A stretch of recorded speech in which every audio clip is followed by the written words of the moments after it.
बोला बोला बाबा भूतनाथ की। अभी आप सुन रहे हैं झंझारपुर से मिथिला रिकॉर्डिंग स्टूडियो की शानदार प्रस्तुति। चौक चौसीमा वैशाली।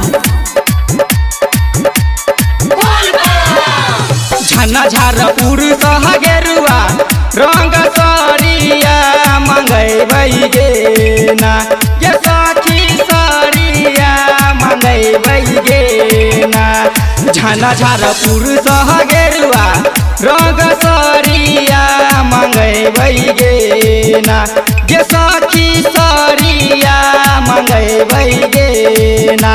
ये सखी ए बेर बाबा विदेश्वर पर जलवा चढ़ैबै गे ना।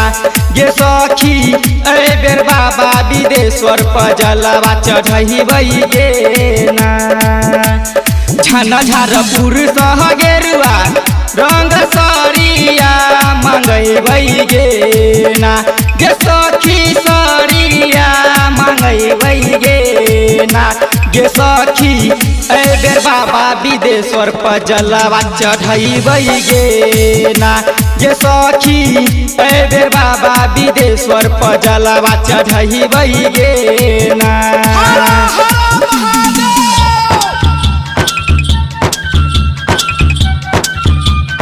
जलवा चढ़ैबै गे ना। अभी आप सुन रहे हैं झंझारपुर से मिथिला रिकॉर्डिंग स्टूडियो की शानदार प्रस्तुति।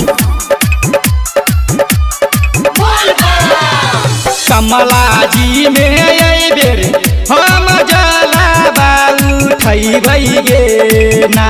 ये सखी डुबकी लगैबै गे ना।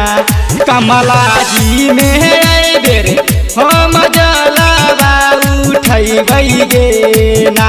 ये सखी डुबकी लगैबै गे ना। ये सखी ए बेर बाबा विदेश्वर पर जलवा चढ़ैबै गे ना। ये सखी ए बेर बाबा विदेश्वर पर जलवा चढ़ैबै गे ना। बोला बोला बाबा भूतनाथ की।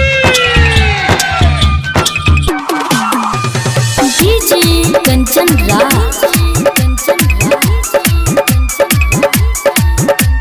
नीम चौक चौसीमा वैशाली। मनवा के सोचल सब सपना पूरैबै गे ना।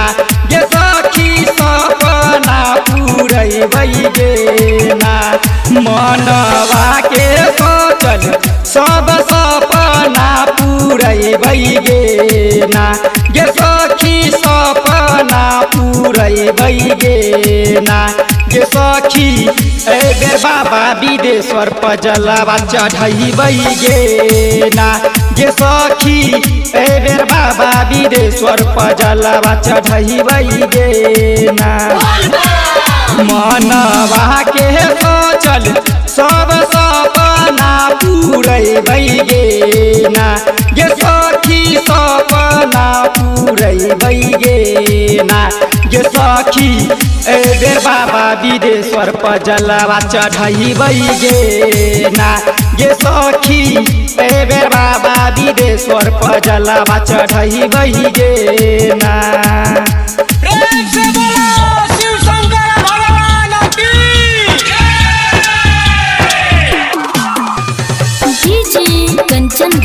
अभी आप सुन रहे हैं झंझारपुर से मिथिला रिकॉर्डिंग स्टूडियो की शानदार प्रस्तुति। राइटर सरवन हलाल के संगे जैबै गे ना।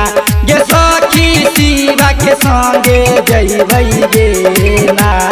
राइटर सरवन हलाल के संगे जैबै गे ना। ये सखी शिवा के संगे जैबै गे ना। ये सखी ए बेर बाबा विदेश्वर पर जलवा चढ़ैबै गे ना।